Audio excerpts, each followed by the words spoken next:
Okay, thank you everybody for coming, especially those of you who came from afar. This is really an honor to have you here. So welcome to the Howard Art Project and to our very first lecture series and our first speaker, Joanna Tam. A little background on the Howard Art Project, I'll be brief. Howard Art Project has been here since 2011. It was founded by 6 members of the SMFA community. And as a part of our ethos, we really believe in creating a platform for alternative forms of education and dialogue through exhibitions and through things like this. So we're really excited to start this out. And tonight we have Joanna Tam speaking. Joanna is a Boston-based visual artist. Her interdisciplinary practice examines the issues of standardization, displacement, and the construction of ethnic and national identity. She received a BS degree in computer sciences from Boston College and an MFA degree in studio art from SMFA, the School of the Museum of Fine Arts Boston, and Tufts University. She's here to share an excerpt from her paper, Reimagining Knowledge Production, Performance, Research, and Cross-Disciplinary Exchange, which she recently presented in a colloquium at Columbia College in Chicago. So let's all give her a round of applause. Thank you, Joanna.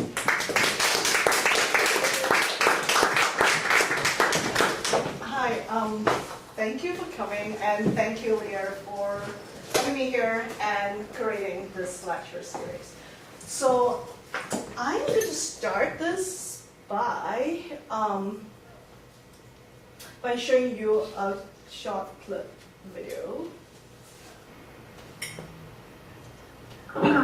No, Kofi, he's hanging. What the? Oh my god, oh my god. Oh my god, Oh my god. oh my god, Oh my god. Oh my god. Oh my god. You're right there. oh my god.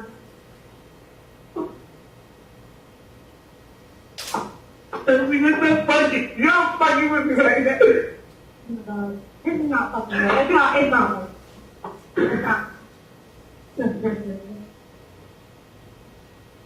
It's not. Yeah, I know. But we're not fucking. This time we're all like all day.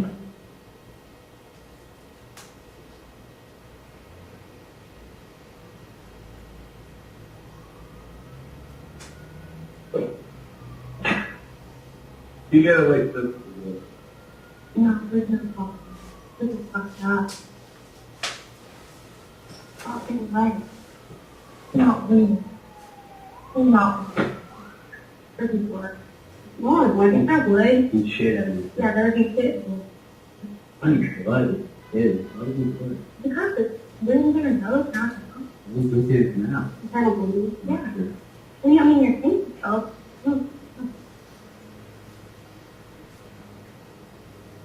Yeah?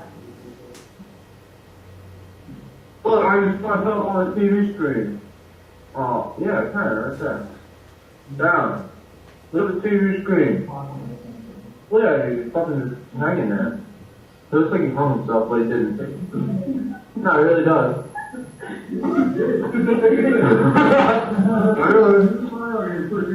Hey, what the fuck? No witness now. I didn't look at the hung himself, but he didn't. He's a fool. He is moving. How a guy plays drill and drill will die on him, you know? I'm chat with that. Yeah. Hey, so you can see that. He's like looking at it. Yeah.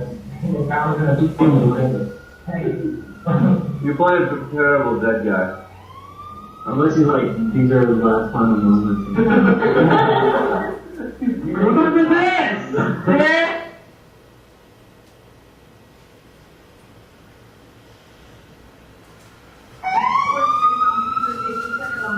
What the fuck, Jermaine? Yeah. Oh my god, Jermaine. Yeah. Come here, Jermaine, come here. Are you serious? No, it can't be. I think maybe it's a picture. Oh my god. I think it's a picture. It's moving. I can see it moving.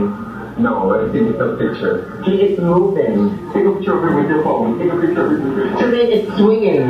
Take a picture of it with your phone. Jermaine, it's swinging. Jermaine, it's swinging. It's swinging like swinging. Jermaine, pass my phone. Where is your phone? I don't even want to come off the screen. Here. Jermaine, I think it's real. Really? Jermaine, look, it's moving. Look, it's moving. It just went that way. Look, what? Just stay for like 20 seconds. Oh my god, that's crazy.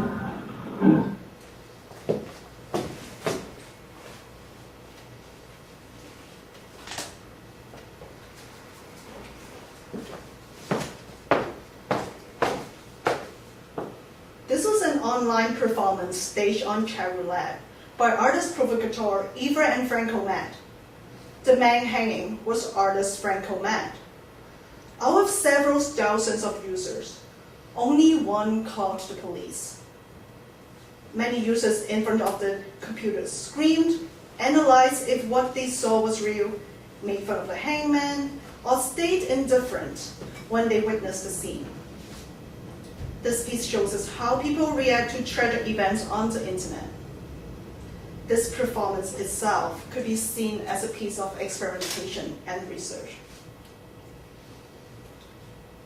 I'm here to talk about the potentiality of performance art as a mode of research in social sciences and its possibility to blur the boundaries between disciplines through the lens of a visual arts practitioner. For the purpose of my discussion, I'm applying a broad definition of performance to include any performative action that focuses on embodiment and/or artist-viewers exchange, whether the work is performed live in front of an audience or performed privately and documented using audio-visual technology. Performance has a tradition to embrace interactivity, participation, and conversation. It is about the actions and the non-actions of the artists and the viewers. Performance is also about how we behave as a human being in relation to other people in the society. In other words, performance is about the examination of human behavior, the behavior of the artist and the behavior of the audience. Performance artists often create situations to explore viewers' reaction in order to navigate cultural and political issues. In the US, artists have been incorporating strategies in performance to examine human behavior since the beginning of the 1960s. From 1970 to 71, African-American artist Adrian Piper did the Catalysis series to study people's responses when she changed her physical appearance and put herself into odd situations in public spaces. In Catalysis 4, dressing in her day-to-day clothes, she put a large towel in front of her mouth, so that her cheek blew up and let the rest of it hang in front of her mouth while walking and riding the bus in New York City. By acting strangely under the social convention of her time, the work explores the tension between normality and abnormality, as well as issues of racial and gender stereotyping. Chris Burden is another artist who would make work to confront his viewers. In Shoot, Burden asked his friends to shoot at him with a rifle at a gallery in California, in front of an audience. The shooter accepted his request, and Burden's left arm was wounded so severely that he had to seek emergency medical treatment. When writing about Shoot, art historian Kathy O'Dell mentioned the implicit agreement and contract between the artist and the viewers. Instead of stopping the violence act, the viewers allowed the shooter to shoot at the artist. The piece exposes viewers' reactions when facing violence. It is evident that Piper and Burden's work have given their viewers insight that is pertinent to our culture by challenging a viewer's attitude towards socio-political issues. Such an approach can stimulate viewers to bring out their own innate responses, the most innate responses to their personal and social environment. Even though the artist may not necessarily frame their work as research, their work could surely give us hints to reflect on the cultural landscape in our society. Cuban-American artist Coco Fusco and her collaborator, Guillermo Gomez-Pina, did a series of performances titled Two Undiscovered Amerindian Visit the West from 1992 to 1994. During the performance, the artists locked themselves in golden cage and displayed themselves as the undiscovered Amerindian savages from a fictionalized island in the Gulf of Mexico. They danced in the tribal outfit and performed traditional tasks such as sewing voodoo dolls, lifting weights, and watching TV. With a small fee, audiences were able to enjoy additional entertainment. Fusco would dance to rap music, and Gomez-Pina would tell authentic Amerindian stories in a nonsensical language. Two Undiscovered Amerindian Visit the West was created as an intervention during the quincentenary celebration of the discovery of the Americas, to reflect the history of colonialism and to, quote, examine the limits of the happy multiculturalism that currently reigns in cultural institutions, end quote. It was based on the popular practice of exhibiting indigenous people from Africa, Asia, and the Americas in European and North American zoos, parks, museums, freak shows, and circuses. The piece was performed worldwide, including Madrid, London, Washington, D.C., Chicago, and Minneapolis, in public spaces, natural history museums, and art museums. The piece was also performed as part of the 1992 Sydney Biennial and the 1993 Whitney Biennial.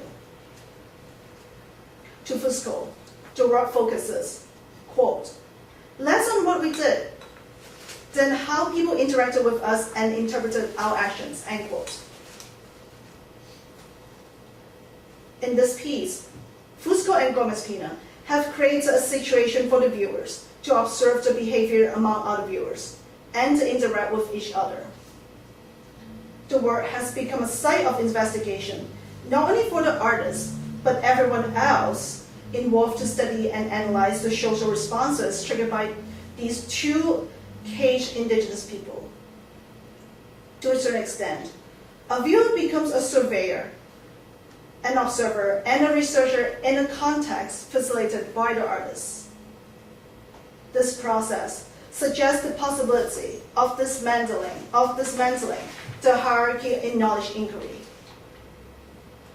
In this piece, the viewers could be well-educated, cultural theorists, or general public who are not familiar with post-colonial theory. Yet, regardless of who these viewers are, the findings they bring together, whether documented in academic journals, discussed among others, or imprinted in the viewers' heads, have the potential to advance the understanding of our society. Based on her experience of making two undiscovered Amerindian visits to the West, Fusco wrote her seminal essay, The Art History of Intercultural Performance, which was first published in 1994 in the Drama Review. In this essay, Fusco examined the conceptual aspects of the performance.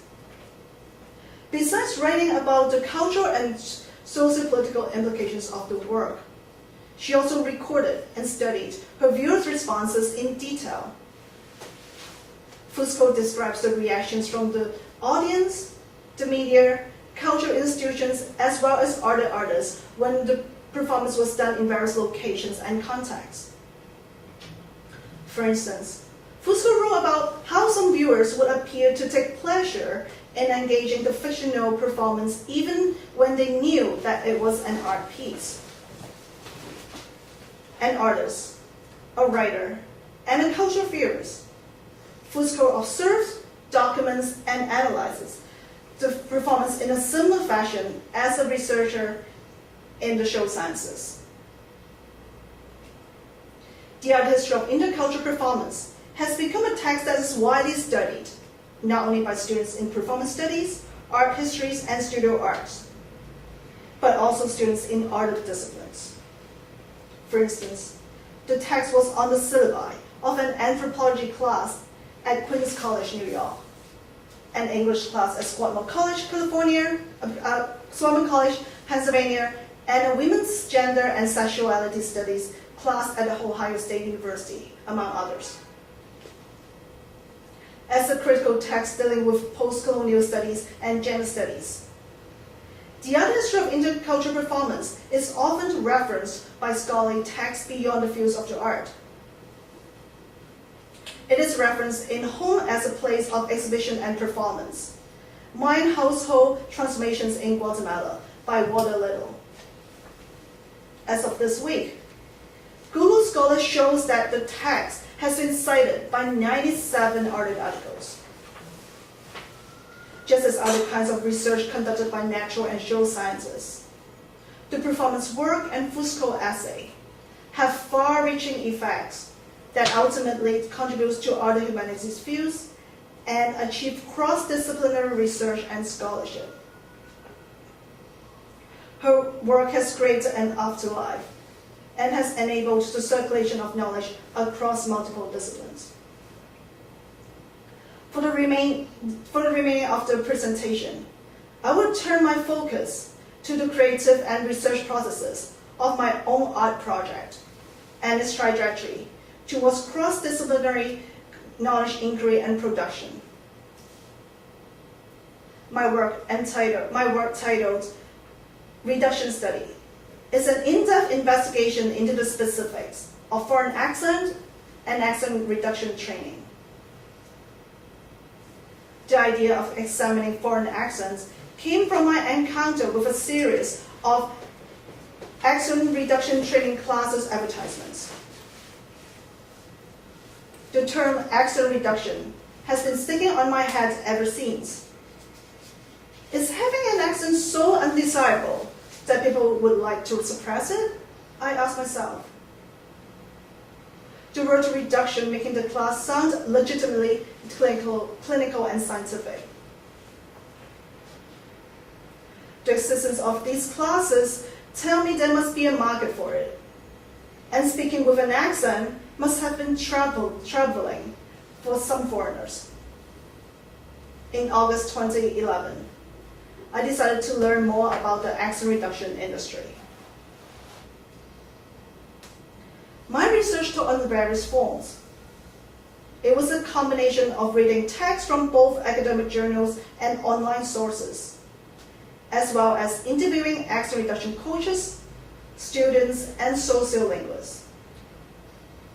One component of my research involves utilizing my body as a tool to experiment by enrolling into an accent reduction course. After doing some research on the internet, I found a coach who gave accent reduction classes online via Skype. She told me she was going to teach me standard North American accent. I ended up taking 6 sessions of an hour and 20 minutes each with her from October 4th to November 15, 2011. All the sessions were recorded with a video camera. In tandem with taking the class, I also interviewed 2 accent coaches, 2 students, and 3 sociolinguists. From a sociolinguist, I learned what an accent is from an academic standpoint, and why people may have a hard time understanding individuals with an accent different from their own. They have also provided me with scientific evidence that describe how it was unreasonable to expect non-native English speakers to completely eliminate their accents. They also told me that standard accent actually does not exist in America. From students, I've started to understand the reasons behind taking the class. One student told me, the pressure to speak more like American came from her manager at work. It was part of her career development at her company. My final aesthetic product is an installation of one projected video and 3 wall-mounted screens. And here is an excerpt of the projected video, Reduction Study Ping Pong.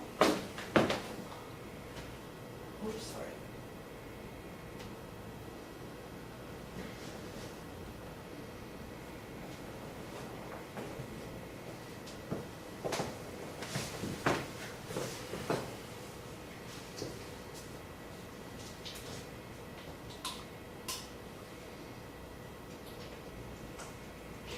It's not standard. That's what my coach told me. She gets very excited when I did correctly. She also kept telling me that I'm too British. Okay, I didn't know that. I thought I was too Chinese. But I think it makes sense. I'm from Hong Kong after all.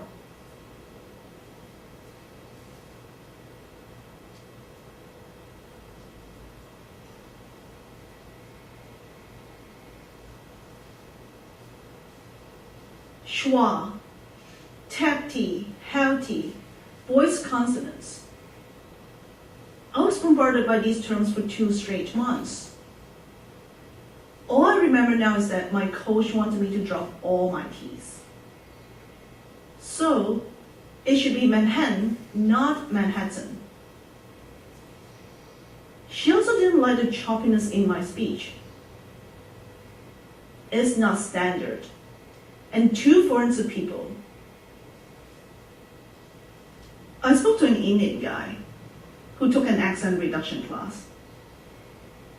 He told me there are people who criticize those who want to speak like native. So, here's this Indian guy who tries so hard to speak like American. But his Indian friends poked fun at him. They said, "Hey, you're trying to be American. You're trying to speak the way Americans speak. You just want to be white."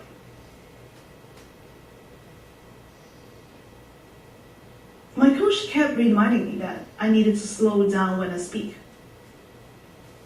Otherwise, it's too foreign. I don't speak fast. I walk fast and I eat fast. Fine. I slow down.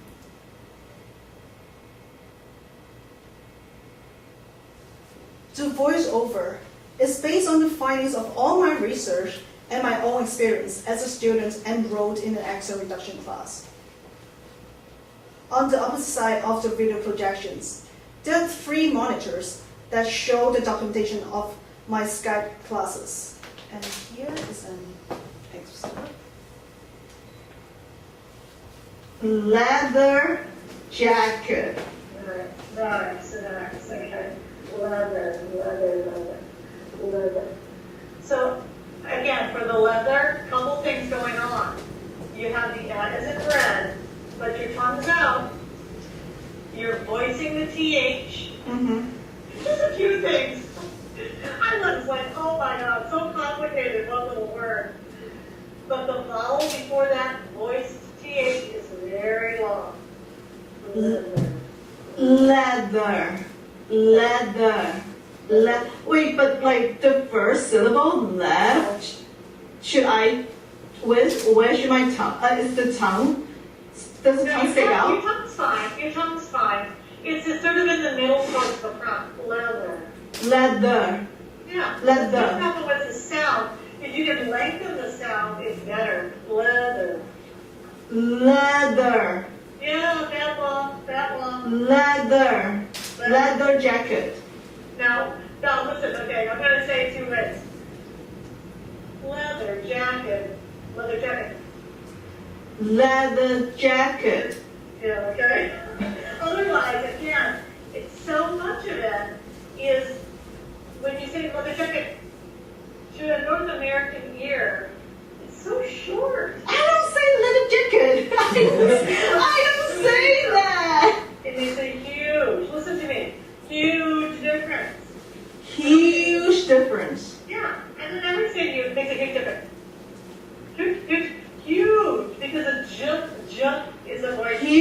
difference. Huge. Huge difference. Look, we don't say ting. There's no ting here. It's disappointing. Disappointing. Disappointing. Yeah. Can you make your ing sound a little more long? Disappointing. Disappointing. Yeah. The dentist. The dentist. Dentist. Dentist. Dentist. Ah, dentist. Number 6.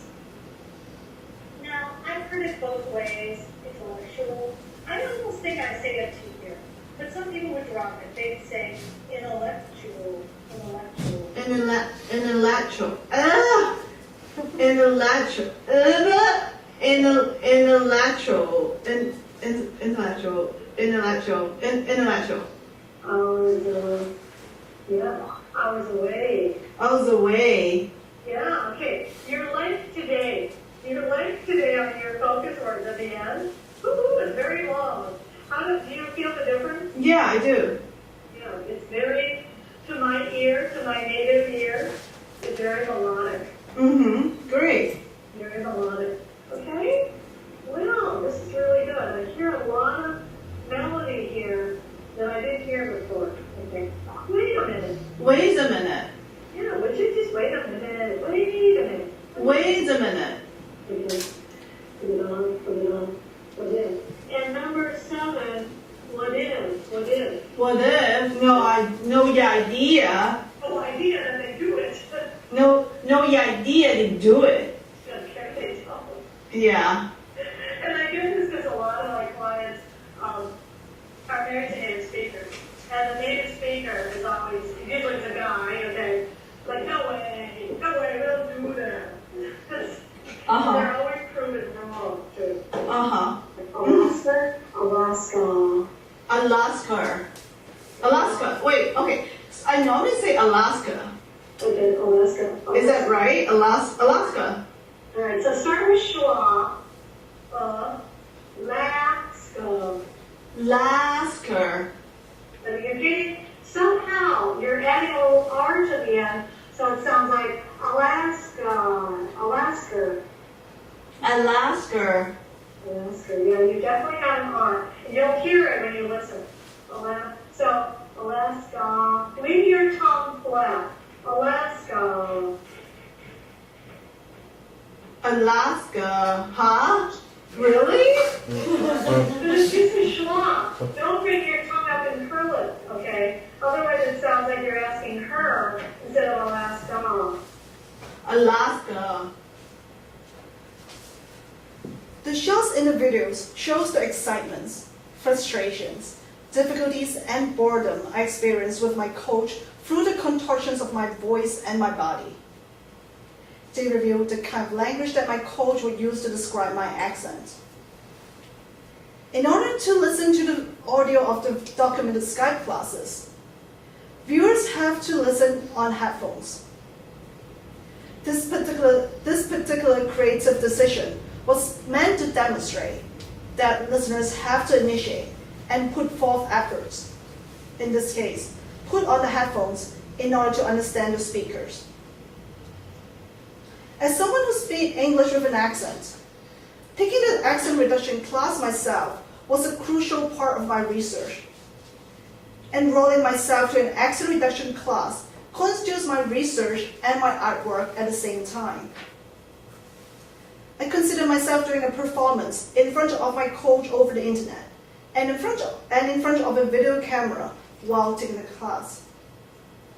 I was a performer, a self-test subject, and a student simultaneously. By actuating on the role of a student, I was able to embody the experience of an accent reduction trainee who was consistently giving corrective instructions and rhetoric that my teacher was imposing on me 80 minutes a week for 6 consecutive weeks. My corporeal engagement became a source of immediate knowledge and has provided me with first-hand information. This mode of research has offered me a blueprint for my final aesthetic presentation. it enabled me to formulate my position that I took in this project, one that serves as a critique of stereotyping, hegemony, economic globalization, and cultural standardization. This was particularly the case as I was drafting my voiceover script. Being the artist of this project, putting myself in such a context is essential in order to convey my message to the viewers. Reduction study has been exhibited in gallery settings, but this project does not limit itself to exist within artistic contexts. In July 2nd, 2012, Professor of Teaching English as a Second Language at Tracy During at the University of Alberta showed an excerpt of reduction studies Skype lessons as part of her presentation at a symposium titled Teaching and Learning Pronunciation, Local and Global Perspectives on Research and Practice in Australia. The attendees of the symposium were primarily ESL teachers specializing in teaching and research of second language pronunciation. Her presentation titled, "What should second language learners be able to expect from their language classrooms? A research perspective," focused on the prevailing pronunciation curricula in ESL classrooms. She used my Skype video to demonstrate the ineffectiveness of accent reduction courses and to question the motives of accent reduction coaches. She pointed out that my speech was worsened by the directions of my coach. Quote,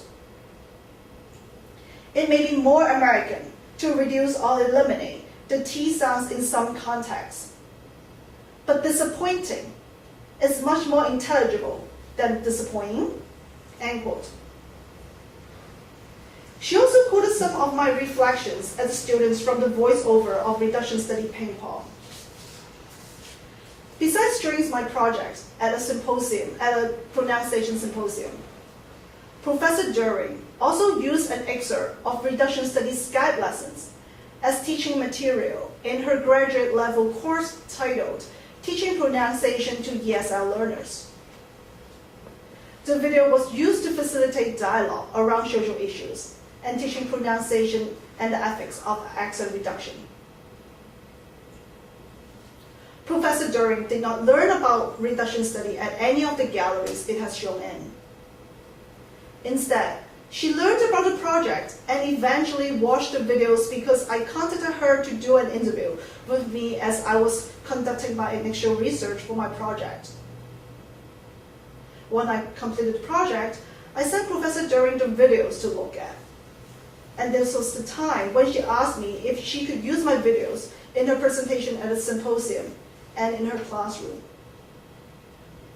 According to Professor During, the videos could be used as supplement research and teaching material in her field, particularly in regards to getting first-hand knowledge about accent reduction classes. It is very important to note that this cross-disciplinary exchange is completely unplanned and arbitrary. Not only that did I by no means train or specialize in linguistics or second language acquisition, but this collaboration was also not a result of any formal institutional structure.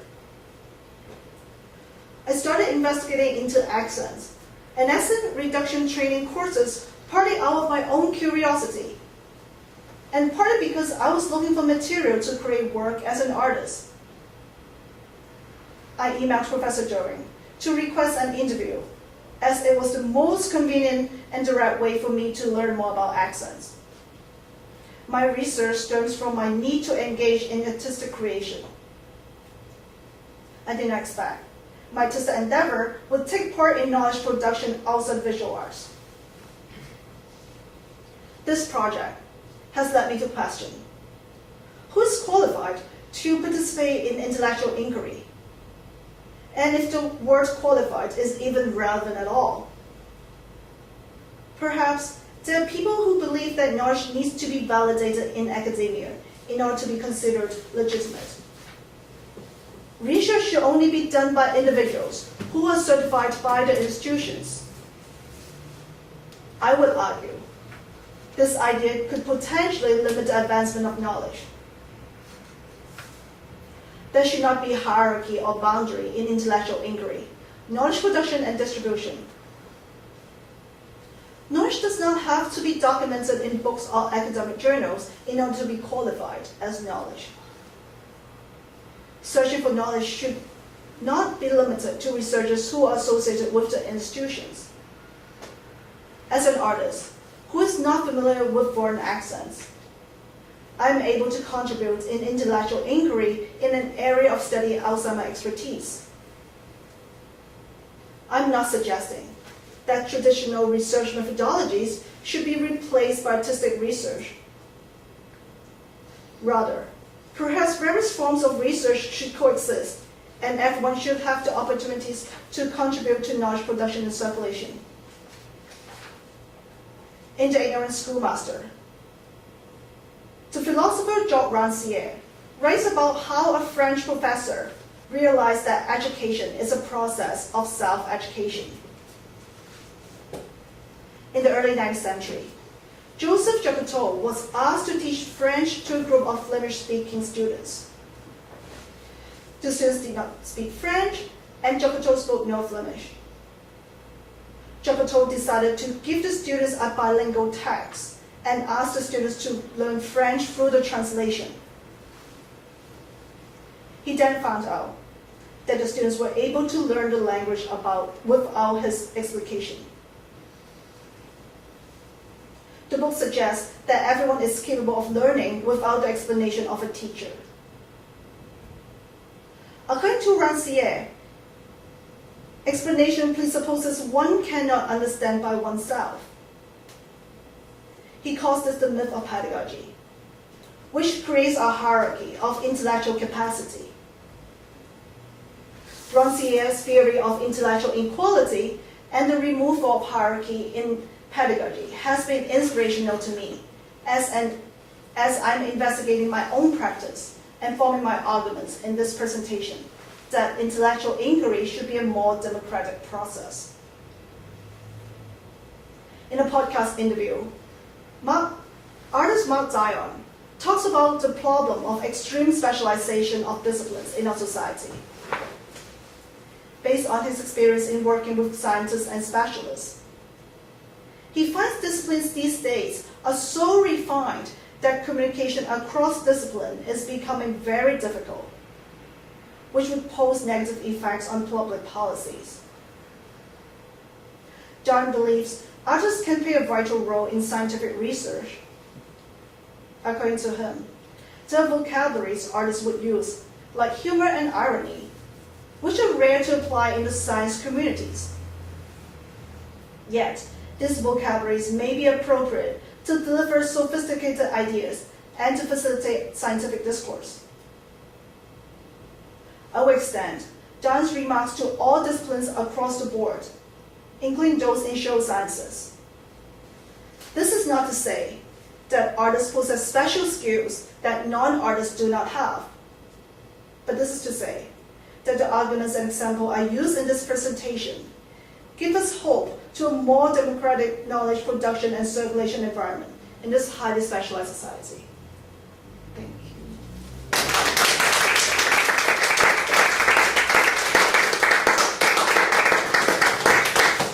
Great, thank you, Joanna. So we're going to open it up to Q&A. We actually have plenty of time, but for the sake of maybe Joanna and everyone else here, we'll give it 15 minutes unless it seems like it's going to go over, and then we'll wrap it up. So, if anyone has questions?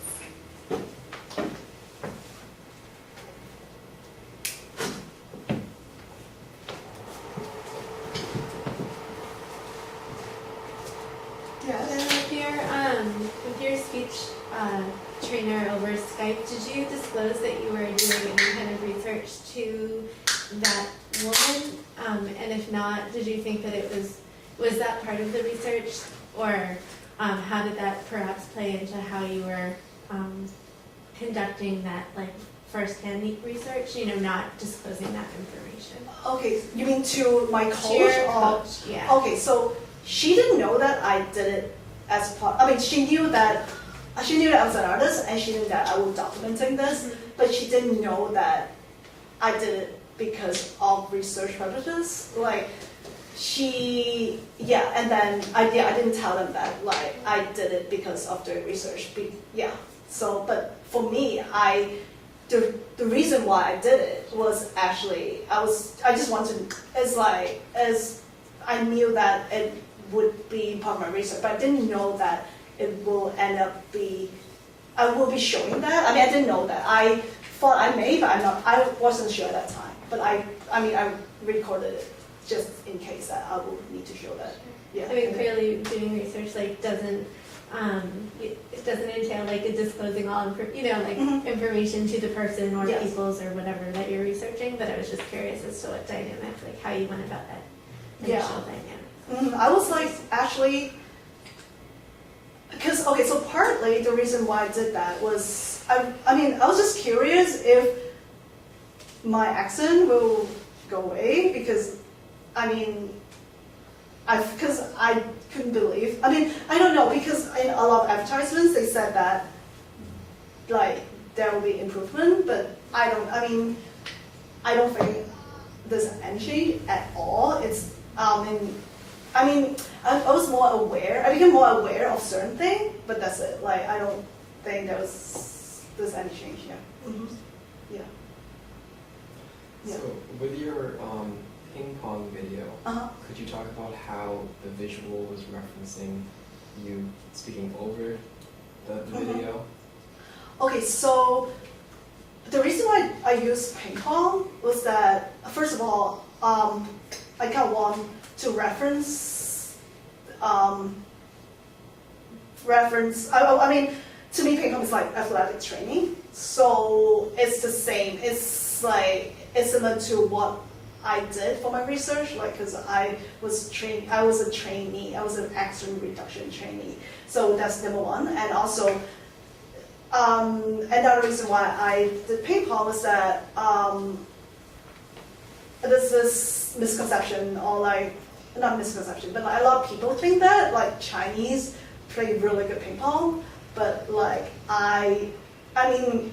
You can tell that I was trying to catch the ping pong, so it's kind of like it's a metaphor to this kind of stereotyping, and also I want to use the ping pong balls on me hitting ping pong to talk about trying and failing and trying and failing again. Yes. Mm-hmm.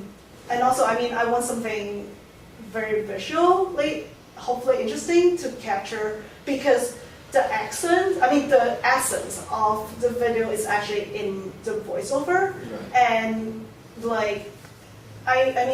some people, some people when they watch videos at a gallery, they may not have the patience to to watch the whole videos. So to me, it's I need the visual to be interesting in order to hopefully keep the viewers to be there, so that they can listen to the voiceover, which is the most important part of the video. So was that an excerpt, or was that the whole? So that was excerpt. So the whole video, the ping pong video was 7 minutes long. Yeah. Mm-hmm. Yeah.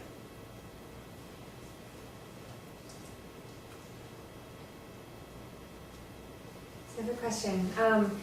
So in terms of reimagining knowledge or knowledge production through an artistic practice, how do you think that social networking plays a part of that?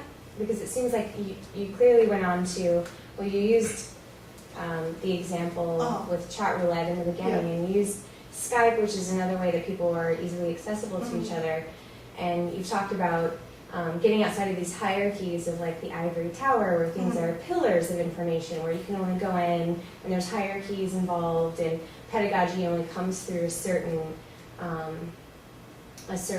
route. So now with the internet, and now with so much readily available to so many people, do you feel optimistic that knowledge production will grow in scientific terms because of this, or do you feel, can you talk about I mean, absolutely. I think that just like the internet has affected so many things, like I mean, all these like civil movements is happening. So definitely, like, I feel that, I mean, right now there are a lot of big universities like Harvard, MIT, Stanford, they are very willing to put up their course online, and also there's just so much information. I mean, there's a lot of information.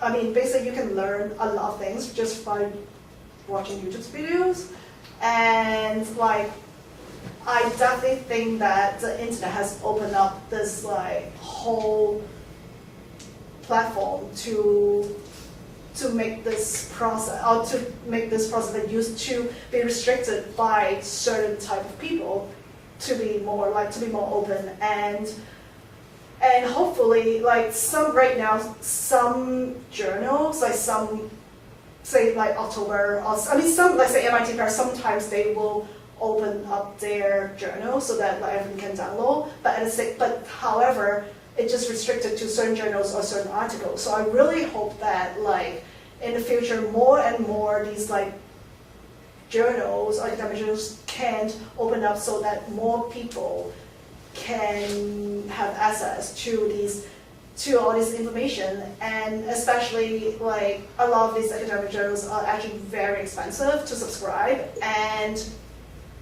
if you don't have access to a library at universities, it's very hard. I mean, those like say JSTOR subscription is very expensive. I feel that has been prohibited like some people who are just curious. I mean, because to me, like when I first did this, I didn't know that like I didn't know that my research would have could be used in other disciplines, and so it's like very random. So I feel that if more people can have their own curiosity and they just go to the internet and have all this information, who knows that like what's going to happen. And I feel that a lot of it, I think like people in the academia, I think they welcome that, because like when I did my research, so basically I need to know more about accents, so I went to the internet, and then I think my phrase on Google was like accent, foreign accent, and linguistics, something like that. And then like a whole bunch of professors' emails from over the world came up, and then I think I emailed maybe 8 of them, and then I thought that nobody would return my email. Basically I emailed them and asked them if they can do an interview with me. But then like 8 out of 5 like email me back, and then I ended up like interviews 3 of them. So I think a lot of people are open. What were these? Were these like social science? No, they are like linguists who know. I mean, who's specialized in second language acquisition or foreign accents. Mm-hmm. Yes. So absolutely.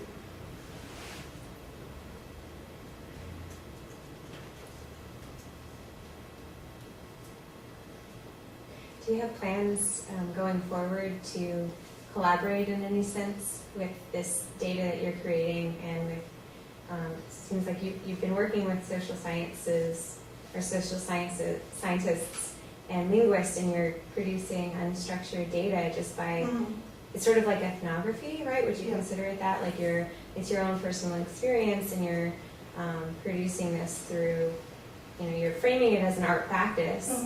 But it's actually applicable to a lot of different studies. I'm interested in what you might do next. What are you planning to move into, and who are, or just in a general sense, are you looking to collaborate with any particular kinds of professionals?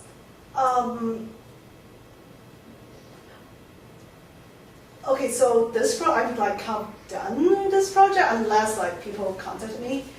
And with other projects, I feel that it depends on the subject matter. I think research is really important in my artwork, so it really depends like the subject, or the topic of that research. But currently I'm not collaborating or like interacting with any people from the academia at this moment, but who knows? Yes, I always welcome that. I think has been has been super like great experience. Mm-hmm.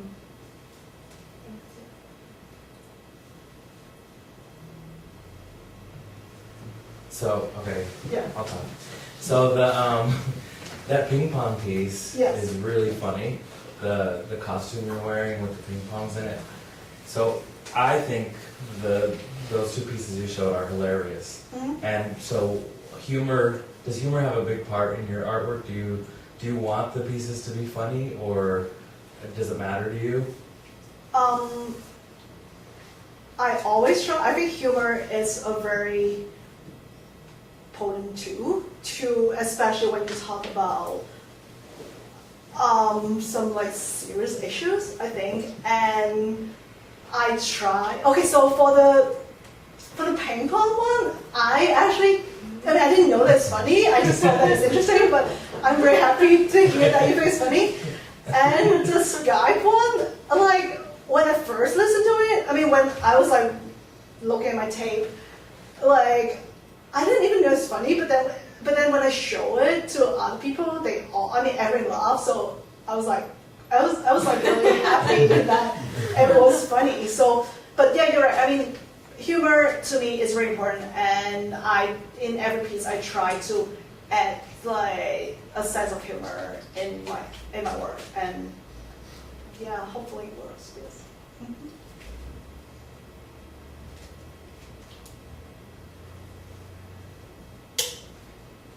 I would say, if I can just Yeah. speak Mm-hmm. peripherally Yeah. about your work, because I've seen your other Yeah. projects before, you do seem to really wield humor as a tool a lot. Mm-hmm. And I think even with what you showed us, there were so many heavy issues, and that's one way to transport that. Like you chose to wear a clear bag full of ping pongs on your body, and your like deadpan expression, which shows up a lot in your work. And I realize that's not work that everyone may have necessarily seen, because that's not what you showed tonight. But I think that that's a really astute observation, and it is something that I see a lot of in your work. Mm-hmm. And I think that it's really excellent. And if I can just like encourage everyone who hasn't seen her other projects to go to her website and check them out, because there's a lot of hilarity and also very serious issues. But I think, yeah, that's certainly a big part of your practice from what I see.